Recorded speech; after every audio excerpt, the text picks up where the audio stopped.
Hey, it's Pa, and in this video, I'm bringing you a really interesting case. I've had it on my list for a long time, but for one reason or another, I never got around to it until now, so I hope you enjoy it. This case takes place in Fort Valley, Georgia, United States. Doris Stogel studied at West Hill School. Doris was doing very well in school. She was very smart, a cheerleader, and very popular. Everyone loved her. Doris was always smiling, she was diligent in school, and very talented. She was so artistic that she could draw anything that came to her mind. On top of that, she was a very kind, loving person and always helped others. For Doris, family was the most important thing. She was especially close to her older sister, Leanne. And ever since she was a child, her dream was to get married and start a family. Since she was little, she liked to imagine what her wedding would be like, what dress she would wear, how many kids she would have, and even the names of her children. She studied at the University of Georgia. When she was in her first year, there was a winter storm. All the kids went out to play in the snow. That's where Doris met a man named John Worrell, who was an aspiring professional golfer. Shortly after graduating from college, Doris married John. Doris got a job as a teacher, and her family grew. They had 2 girls and a little boy. The family built an amusement park called John's Sports Park, which had go-karts, other games, and a ball pit for the kids. They seemed to be the perfect family. They had 3 beautiful children, a great business, and belonged to a community focused on church and family. One Sunday, when they went to church, they met a girl named Paola. She was 15 years old and was an undocumented immigrant from Venezuela who had just been abandoned by her aunt, who was her guardian. Paola was a very kind, loving, and attentive girl. She is described as a very sweet girl. Doris was deeply moved when she heard this girl's sad story and wanted to do something to help her. Leanne, Doris's sister, said this: "My sister had a heart of gold and she let Paola stay with them and sleep on the couch." Paola was only supposed to stay with the family for a couple of days, but after a while, she started living with them.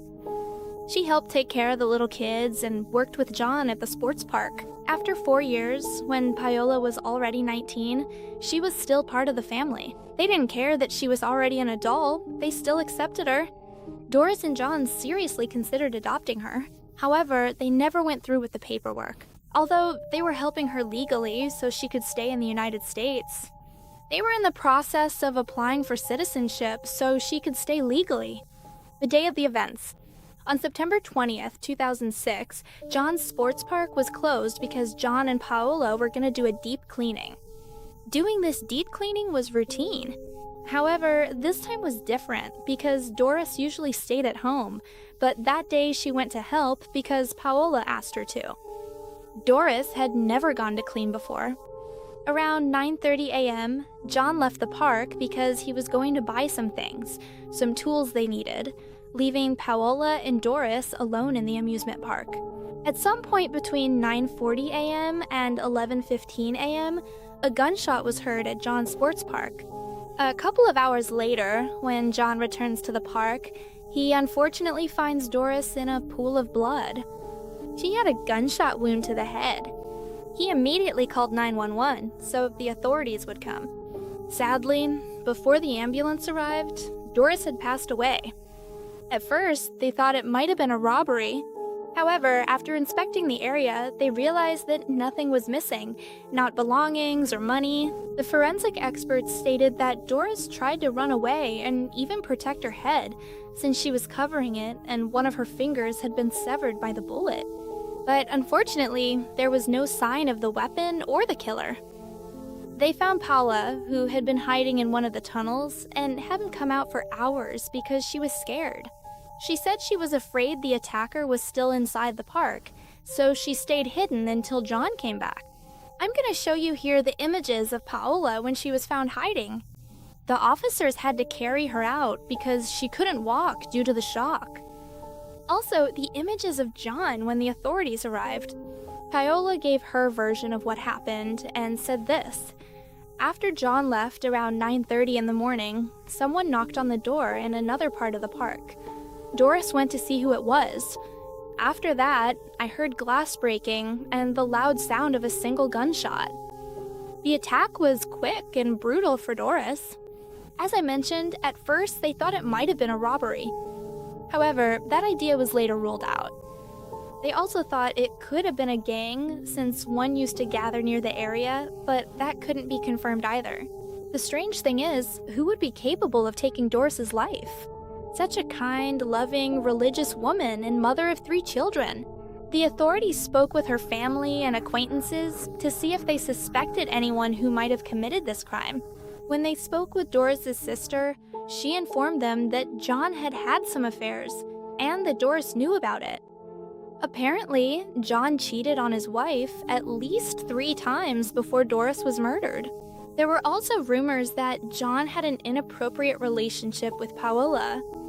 Doris was never able to confirm this, but she did suspect it, especially because they spent so much time together.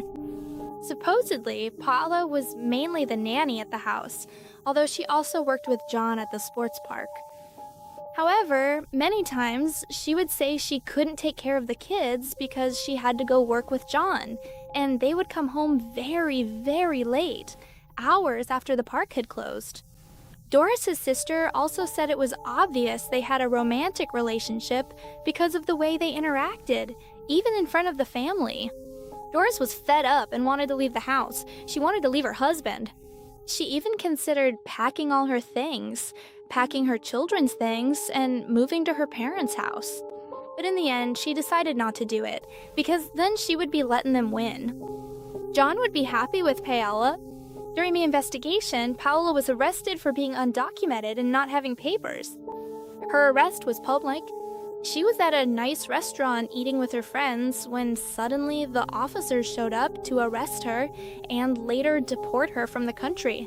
Paola didn't want to be deported, so she thought that if she gave the officers more information about Doris's death, they would let her stay in the country.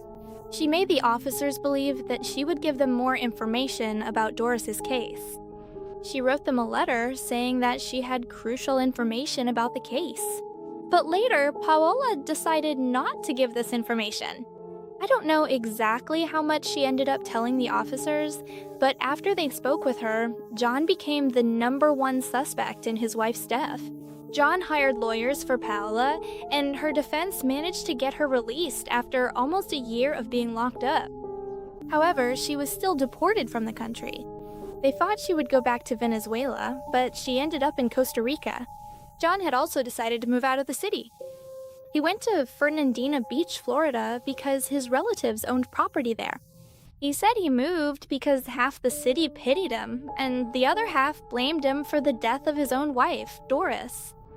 Meanwhile, there was an arrest for the homicide of Doris. Glidden Rodriguez and Brandon Cage were arrested for conspiracy to commit homicide. Rodriguez was a worker at the sports park. He was a kind, respectful man who was very close to the family. They would even invite him over to their house often for meals and to family parties. So it was a real shock when he was put in jail for this crime, especially because there was no reason why he would take Doris's life. They got along very well and never had any problems. 5 months after Rodriguez and Cage were arrested, they were released due to lack of evidence against them. Just to clarify, the police actually never had any information against them.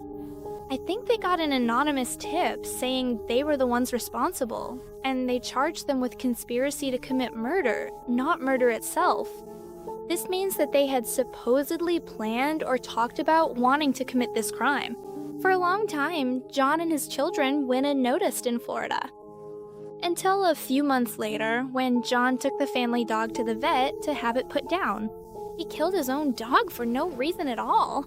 I couldn't find 100% reliable information about this, but from what I understand, the dog wasn't sick, much less suffering from a serious illness that would justify euthanasia. That same day, after going to the vet, he went to his children's school and took them out in the middle of the day to catch a flight to Costa Rica, the same place where Paola was. It's believed that John was trying to blame Rodriguez for Doris's death, and when that didn't work, he decided to leave the country, since John is the prime suspect in his wife's murder, and Paola is a person of interest. Although no one has been officially arrested for Doris's murder, A private investigator, from the report I watched about the case, named Frank Grimes, was sent to Costa Rica to see if he could find John. He discovered John's new business, an ice stand, and while he was there, he managed to catch John with Paola on camera. They are now a lovely family with Doris's children. Get away from there. Get away from there. I'm gonna call an attorney right now. I'm calling the police and I'm calling an attorney. The case is still open, but they haven't found any new leads to help solve it. When a decade had passed since Doris's tragic death, a reporter who was investigating the case called the police to find out if they had any new leads, new information, or any statement they would like to make. One of the officers said this: "No comment, it's still an open case under investigation, so I can't say anything." As I mentioned, John is considered the main suspect, but they're in Costa Rica, a country that doesn't have an extradition agreement with the United States. So they can't arrest him. As the officer said, it's still an open case. The police are still investigating this, and I imagine they're trying to gather physical or concrete evidence that Paola and John were responsible for this case, because they really do seem to be the only suspects. Who else would want to hurt Doris if she didn't have problems with anyone? Even though there's no tangible evidence against the two of them, I do think there are several reasons why they're suspects. The main reason is because they were having an affair. They were cheating on Doris. Then they call her or tell her to go clean the park when they'd never asked her to do that before. And that day is when she was killed. Curiously, it happened when John wasn't at the park and Paola stayed hidden the whole time, waiting for John to come back. It really doesn't make sense that someone else would have gone to the park, shot her, and just left for no reason. I don't know, it's really strange, very suspicious. This case really shocks me, and I find it horrible, especially because Doris was a good person who opened her home to Paola, and Paola ended up taking her place in the family. Doris's children live with Paola, and maybe even see her as a second mom, when in reality, she could have been one of the people involved in their real mother's death. And that's all the information about the case. Please leave your opinion in the comments section because I love reading them. You can tell me what you thought about the case in general, suggest some future cases, and also let me know who you think was responsible. Do you think it was Paola? Do you think it was John? Or do you think it was someone else that the police still haven't discovered? If you liked the video, please give it a like. If you're not subscribed, you should subscribe and turn on the notification bell so you get notified every time I upload a new video. If you want to follow me on my socials, here is my mediocre Twitter where I don't post anything interesting, but if you want to follow me, you're more than welcome to do so. Same with my Instagram, where you definitely have to follow me because I post cute photos and I'm a little more active on my stories. Let me remind you that I have two secondary channels, one for vlogs where I share a bit more about my life, and the other is about books where we talk about literature. I'll also leave you the Instagram for the merch because the new collection's coming out soon. I'm really happy. And that brings us to the end of this session. I look forward to seeing you in the next video. Bye!